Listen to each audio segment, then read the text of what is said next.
Anak yang kayak begini, Bung, dijadikan wapres. Yo, silahkan. Bertindak durjana, mencuri-curi dalam kegelapan, dalam tikungan, ya silahkan. Tapi sekarang rakyat ini sudah sangat sadar. Gerakan rakyat merebut kembali kedaulatan rakyat.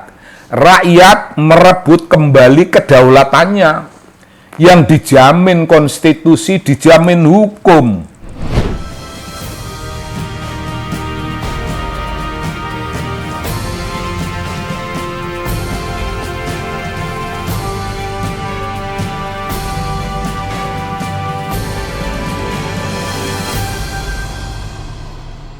Salam Bung, salam kembali dari kita-kita di TV Anak Bangsa. Ya, hidup kita penuh salam semacam itu. Salam perjuangan, salam perdamaian, salam melakukan perlawanan politik terhadap kekuasaan yang merupakan bayangan hitam, bayangan kegelapan. Kekuasaan dari dunia gelap. Nah, ini kita bicarakan ini, Bung. Ini gerakan rakyat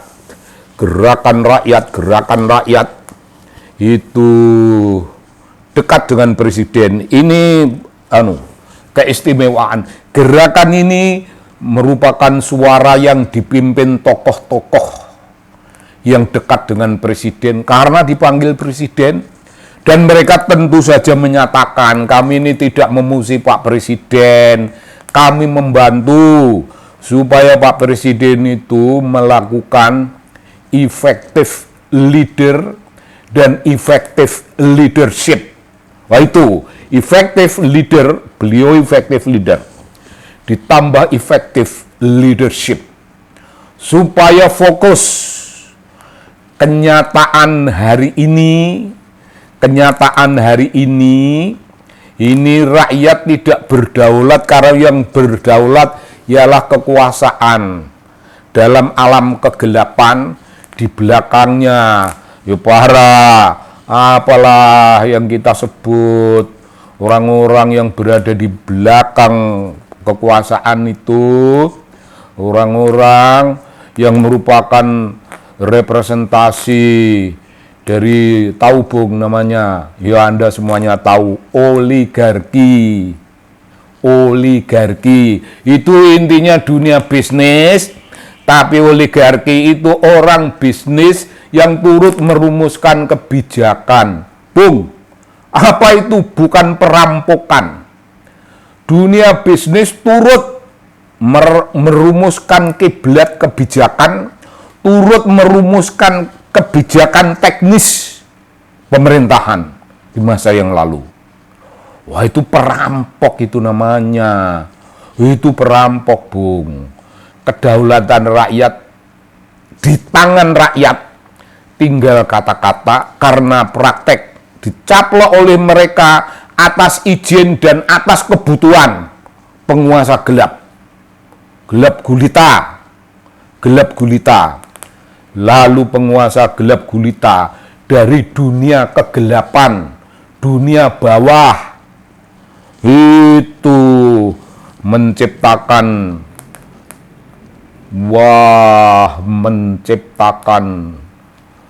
kekuasaan seluruh keluarga, Bung. Kita sudah tahu, tidak usah disebut ulang secara detail, tapi yang merupakan kekuasaan keluarga yang memberi kuasa. Anak yang kayak begini, Bung, dijadikan wapres. Yo, silahkan. Bertindak durjana, mencuri-curi dalam kegelapan, dalam tikungan, ya silahkan. Tapi sekarang rakyat ini sudah sangat sadar. Gerakan rakyat merebut kembali kedaulatan rakyat. Rakyat merebut kembali kedaulatannya yang dijamin konstitusi, dijamin hukum. Kedaulatanku kok kamu ambil, kamu jadi presiden itu, kan kamu itu orang yang tak bayar. Kamu orang tak bayar, aku yang berdaulat. Presiden itu istilahnya itu direktur profesional yang kita sewa. Sewanya mahal, Bung. Itu kalau metafornya direktur profesional. Kalau metafornya, presiden itu, ya ini ini baturnya rakyat. Iya benar. Rakyat yang berkuasa dan yang menjalankan kekuasaan itu bature rakyat. Batur, pembantu. Nah, terciptanya penyimpangan kedaulatan ini membuat orang yang tidak patrap, tidak pada tempatnya menjadi pejabat tinggi namanya wakil presiden.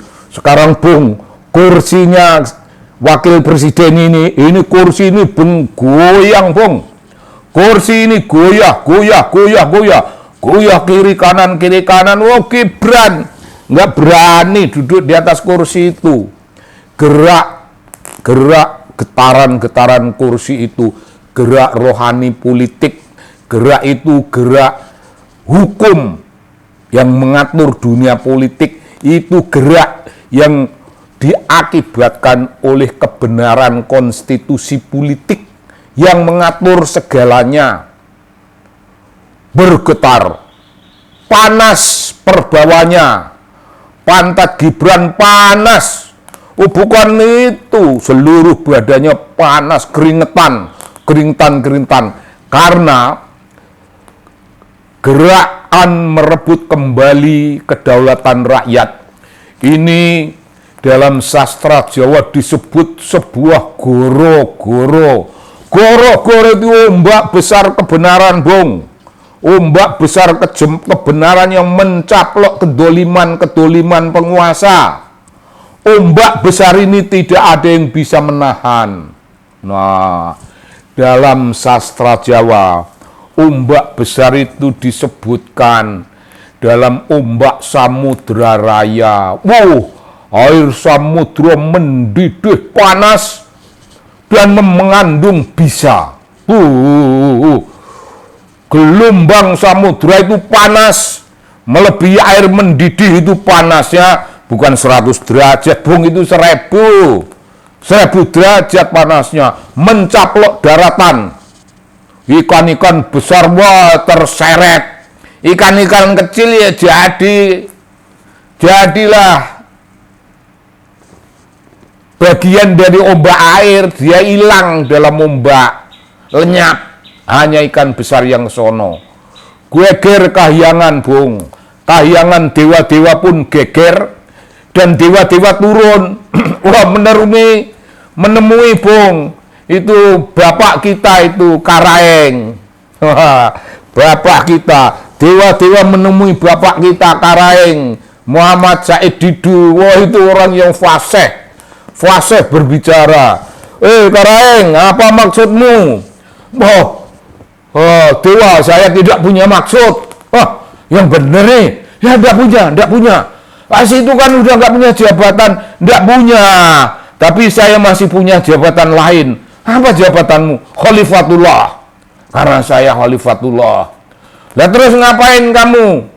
Kata dewa, saya memfasilitasi tumbuhnya gelombang perlawanan rakyat. Kita mau merebut kembali kedaulatan. Dewa, tolonglah, kami ini kan punya kedaulatan tapi direbut. Tak ridhoi. Gelombang, Bung. Bapak-bapak kita, para jenderal purnawirawan, turun gunung, Bung, turun gunung. Mereka itu pensiunan yang hidup enak. Ya, artinya enak itu ya cukuplah kalau mau ngerokok dan ngopi ya. Duitnya adalah aman ya, mereka berdoa di rumah masing-masing, tapi kenyamanan itu tidak bisa dipertahankan. Mereka turun gunung. Para jenderal itu menuntut supaya Gibran itu seret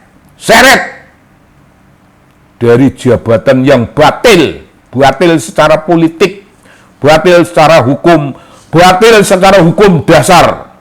namanya konstitusi. Bagaimana negara sebesar ini banyak jenderal-jenderalnya yang hebat-hebat, banyak orang seperti Karaeng, Muhammad Said Didu yang hebat-hebat, banyak yang begitu, banyak intelektual yang hebat-hebat. Bagaimana bisa dipimpin oleh kekuatan dunia kegelapan? Bagaimana bisa membiarkan dipimpin oleh orang yang celingak-celinguk? Bung, celingak-celinguk itu ungkapan Jawa itu, Bung. Ungkapan Jawa celingak-celinguk itu kalau nggak ada yang merhatikan, dia mau nyopet ibaratnya. Entah apa yang dicopet, entah rokoknya orang, entah gelasnya orang, entah apa. Ya nyopet kursi lah. Nah, itu maka dia disebut anak haram konstitusi. Tidak boleh ada anak haram konstitusi. Kasihan dia, bebaskan. Loh gimana kalau dibebaskan? Ya jangan sampai jadi anak haram konstitusi. Apa? Ya jangan boleh memimpin. Kasihan masa jadi anak haram. Nggak usah mimpin. Bung, gerakan merebut kembali kedaulatan rakyat ini akan mengakibatkan 19 juta ditambah 1, Bung, penganggur. Janjinya ini orang ini janji memberi lapangan kerja bagi 19 juta penganggur. Itu belum dilakukan. Dia masih ngantuk di kantor, Bung. Anda tahu kan, Bung, ketika diwawancara di TV, Bung, mana janjimu? Kamu mau memberikan 19 juta lapangan kerja. Oh iya. Saya makanya waktu dilantik itu saya langsung pergi ke departemen, ke Kementerian PDK. Coba mewujudkan pembebasan. Perginya ke PDK, Kementerian Pendidikan. Oh, enggak pakai kebudayaan. Kementerian Pendidikan. Urusannya apa? Kenapa enggak pergi ke Kementerian Tenaga Kerja? Bikinlah satu aliansi bersama Menteri Tenaga Kerja. Terus ditanya itu, oh iya mbak, aku ya bisa. Tapi ini jam berapa, Mbak? Ini jam 9. Oh maaf, Mbak, jam 9 itu sudah jam tidurku ya, Mbak. Gitu, Bung. Orang yang kita bayar mahal ini, Bung, orang yang biasanya jam 9 sudah tidur. Apakah ini bukan pengkhianatan penguasa terhadap rakyat yang membayarnya? Rakyat ini, Bung, rakyat Revolutionary Marhain itu bisa melek sampai jam 1 memikirkan besok mau mendapat uang 100.000 dengan strategi apa. Kalau enggak 100, taruhlah 200. Kalau sudah dapat 200 itu sudah revolusioner itu. Ya syukur dapat 300, syukur dapat 500. Mereka melek, Bung, memperjuangkan nasib ekonomi, nasib politik, nasib kebudayaan. Pemimpinnya jam 09 turu ngleker. Jam 09 turu ngleker, Bung, pengkhianatan. Jadi kasihan dia, jangan suruh jadi pengkhianat. Ini kita tambah, Bung. 19 juta pengangguran ini tambah 1. Tambah Gibran, Bung. Dah, keluarkan. Kursinya goyang, keluarkan dia. 19 juta lapangan kerja, masih tetap nganggur. Ya, enggak apa-apa. 19 juta plus Gibran, plus 1. Ini realistik. Ini kasunyatan politik. Inilah politik pembebasan dalam arti sebenar-benarnya, karena ini politik berada di tangan rakyat. Oh, para oligarki mundur. Tak laporin pada Pak Said Didu, kalian gemetar kalian. Begitu, Bung, kita membaca. Bukan sekedar membaca, kita merumuskan realitas tentang kenyataan politik kita hari ini. Realitas itu harus dibongkar, realitas itu harus diberantas, realitas itu harus kita bebaskan. Lakukan suatu tindakan revolusioner. Namanya ini praksis revolusioner, membebaskan semua yang tertindas dari dunia kegelapan, dari alam kegelapan, dari penguasa di dunia bawah tanah. Salam, salam dari TV Anak Bangsa.